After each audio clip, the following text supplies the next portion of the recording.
Hello, sixth grade. So today we're going to continue on with the topic of the atmosphere. So the atmosphere. We were talking about nitrogen in our last class, and I decided to give a little lesson on the atmosphere, what makes up the atmosphere, because it's actually quite interesting. So when you actually think of the Earth's atmosphere, generally the kinds of things you would think about is sunlight, rain, wind, clouds, right? And all sorts of other things that would be what you know or think to be in the atmosphere, right? Well, however, Earth's atmosphere is actually made up of a variety of many different compounds that you can't see, but is involved in really helping our planet to survive, okay? So there's actually a few different examples. I'm going to write down a couple of the examples. As far as how it affects our planet, okay? So the temperature and pressure in the atmosphere affects the weather.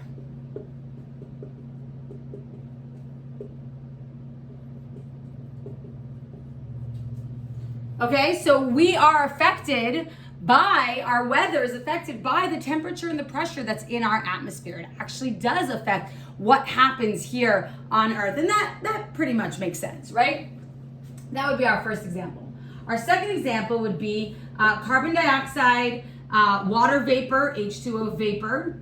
H2O vapor would be water that is in gas form, and methane, CH4. This is methane. Absorb heat.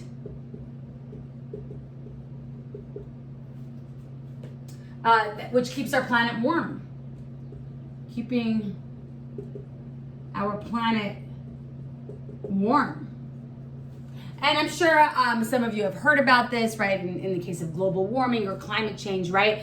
If there's too much carbon dioxide in the atmosphere, that could actually affect how hot the planet does get, right? And it could affect climate as well, right? Because we're talking about here temperature, right? Temperature can affect weather, okay? And so when we have these different compounds, right? Carbon dioxide, water, and methane, those all are affected, those all do affect how the planet will heat up, right? How warm the planet is. And if we have too much of it, it can actually heat it up too much. Now, there's a debate.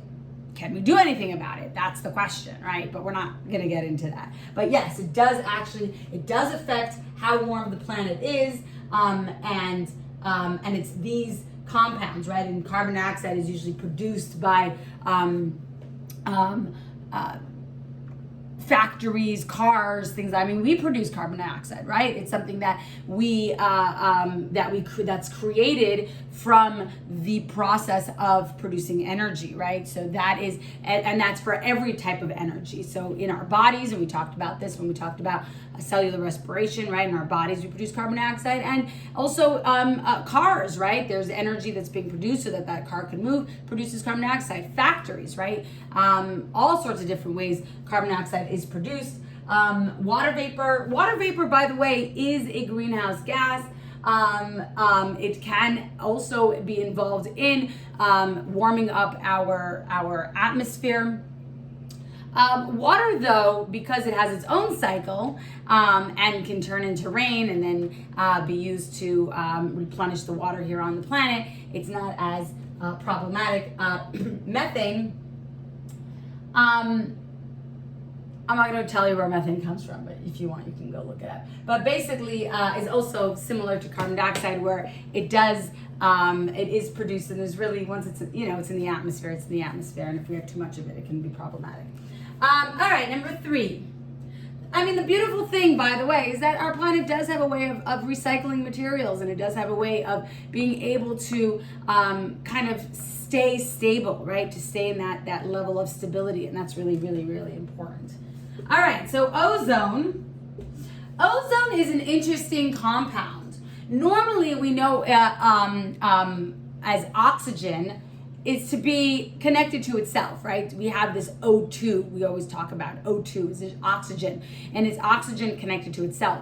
Ozone is also oxygen, but it's 3 oxygens. It's actually O3. It's a very interesting compound, and it doesn't really survive. It doesn't, it's not really stable out on Earth, right? Here, I mean, you can end up, you could create ozone compounds that's, that do exist, but it's not very common. But up in the atmosphere, it actually does form really, really stably. It's really stable up there. And so what is ozone good for? It's a layer. It forms a layer that absorbs harmful radiation from the sun. So our sun is constantly producing radiation, and that radiation could be deadly to living things. Some of that radiation, not all of it, right? Some of it we could actually use, as we talked about a photon, right? There's many different parts of a photon. So most of it we can use. Some of it is harmful and we don't want to use. And so the ozone actually absorbs that radiation, preventing it from coming to Earth and affecting us over here.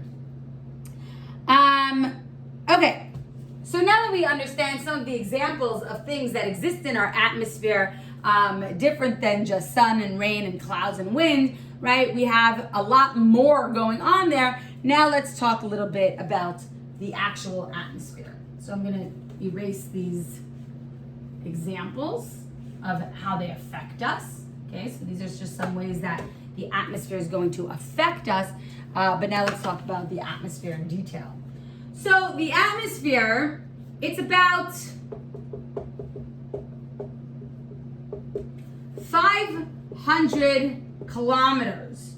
500 kilometers is roughly 310 miles. Okay? Which you think, it's a lot. Well, 310 miles is a lot. But think about, that our atmosphere, right? It goes up pretty high. From the surface of the Earth.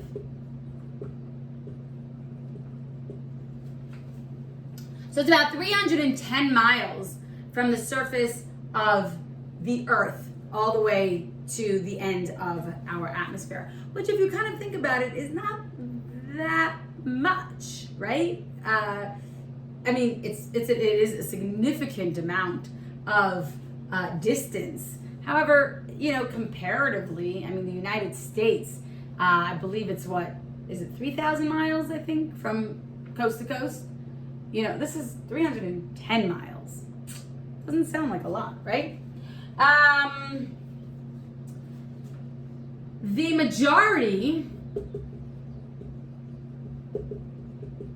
of the atmosphere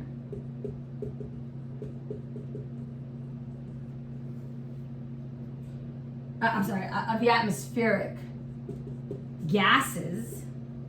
Okay, so there are different parts of the atmosphere. We're going to talk about that probably more tomorrow. But the majority of the gases that form our atmosphere are actually in a lot less space. Okay, are concentrated in about 12 kilometers, which makes up only roughly 8 miles. By the way, this little squiggly is approximately, right? It's approximately 8 miles. I mean, 8 miles. Most of you could, from here to the airport's about 10 miles, 11 miles. Shorter distance, literally, than from here to the airport is what makes up majority of the gases that are in our atmosphere, which is quite interesting, right? Quite interesting. It's interesting. Okay, I'm gonna leave it at that today, just to kind of give you a little bit of an intro to the atmosphere, and we will go into the actual layers of the atmosphere more tomorrow. Have a great day.